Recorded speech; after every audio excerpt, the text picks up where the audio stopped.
नमस्कार, city India Marathi news चॅनलमध्ये आपलं खूप खूप स्वागत आहे। आज आपण आलेलो आहोत आपच्या कार्यक्रमासाठी। आप म्हणजे ऑल इंडिया आर्टिस्ट फाउंडेशनचे अध्यक्ष आहेत योगेश सुपेकर सर।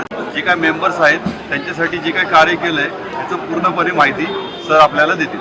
नमस्कार, मी योगेश सुपेकर, अध्यक्ष all artist foundation trust Maharashtra. जसं की आपण पाहत आहोत की या सांस्कृतिक राजधानीमध्ये, या पुण्यनगरीमध्ये कलेच्या विविध घटकातील कलावंतांसाठी आम्ही सर्व समविचारी लोकांनी एकत्र येऊन हे फाउंडेशन स्थापन केलं।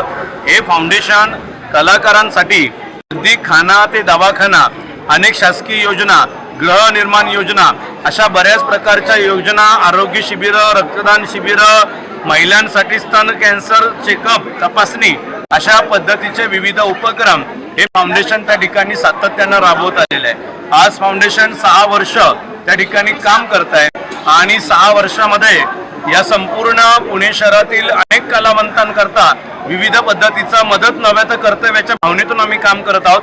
कलाकारांबरोबरच समाजामध्ये जे काही दुर्बल घटक आहेत त्या घटकांना, मग त्यामध्ये शैक्षणिक असतील, सामाजिक असतील, त्याचबरोबर इतर दिव्यांग असतील, या सर्वांकरता फाउंडेशन विविध उपक्रम त्या ठिकाणी राबवत आहे, काम करत आहे। आम्ही लोकांचं मनोरंजन करणारे कलावंत मंडळी आहोत, पण हे करत असताना आम्ही मनोरंजनातून समाज प्रबोधन त्या ठिकाणी केलेलं आहे आणि हे सगळं करत असताना कलाकार जो उपेक्षित राहतो तो राहू नये, कारण अत्यावश्यक सेवेमध्ये हे कलाक्षेत्र 8व्या क्रमांकावरती येतं, त्यामुळे ते थोडं दुर्लक्षित त्या ठिकाणी केलं जातं। परंतु मनोरंजन हे प्रामुख्याचं साधन आहे।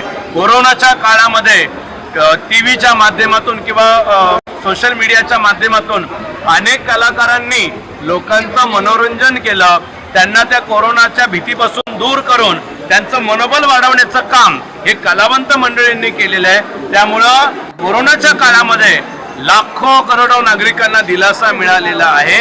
एवढं चांगलं काम करणाऱ्या कलावंतांसाठी ऑल आर्टिस्ट फाउंडेशन महाराष्ट्र हे सातत्यानं झटणारं आणि उभं राहणारं हे फाउंडेशन आहे। आपण पाहत आहोत की एकतर कलावंतांना काही बँक्स लोन देत नाहीत, त्याचबरोबर गृहनिर्माणाचा विषय, म्हाडाचा विषय, कधी लॉटरी लागते कधी लॉटरी लागत नाही। पण या धर्तीवरती ऑल आर्टिस्ट फाउंडेशनच्या वतीनं 300 कलाकारांकरता 500 स्क्वेअर फूटचा फ्लॅट एने प्रकल्पामध्ये आम्ही त्या ठिकाणी सुरू केलेला आहे, रुजू केलेला आहे। आणि आता भविष्यामध्ये एक कलाकारांची स्वतंत्र सोसायटी उभी राहावी, ऑल आर्टिस्ट सहकारी गृहरचना संस्था मर्यादित, की जे सर्व कलाकार असतील, सर्व कलाकार एका छताखाली एकत्र येतील, या उद्देशानं आम्ही हे प्रोजेक्ट हाती घेतले। समुत्कर्ष योजना जर आपण देवदत्तजींनी सांगितले की माननीय नामदार चंद्रकांतदादा पाटील साहेब हे कलाकारांचे पाठीराखेत पाठिंबा देणारा एक मोठा आधारस्तंभ आहे।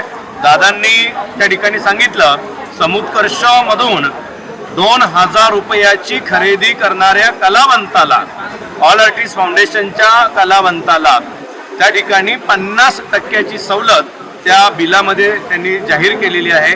गेली 2 वर्ष दादा हा उपक्रम या फाउंडेशन करता राबवतात, त्यांचे मी आभार मानतो।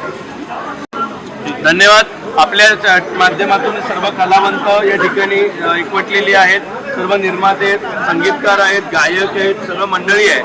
अशा सर्वांना घेऊन आम्ही त्या ठिकाणी सातत्यानं प्रामाणिकपणे कलाकारांसाठी काम करणार आहोत। आता आमच्या संस्थेची AGV ॲन्युअल जनरल मीटिंग आत्ताच संपली आणि यामध्ये अनेक विषयावरती आम्ही भाष्य केलेलं आहे।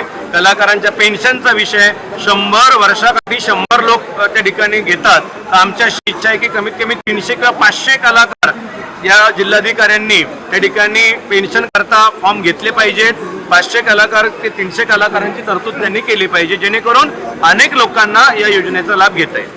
चॅनलतर्फे आपल्याला खूप खूप शुभेच्छा आणि अशाच विविध योजना तुम्ही घेऊन याव्यात आणि सर्वांचा याच्यामध्ये लाभ व्हावा।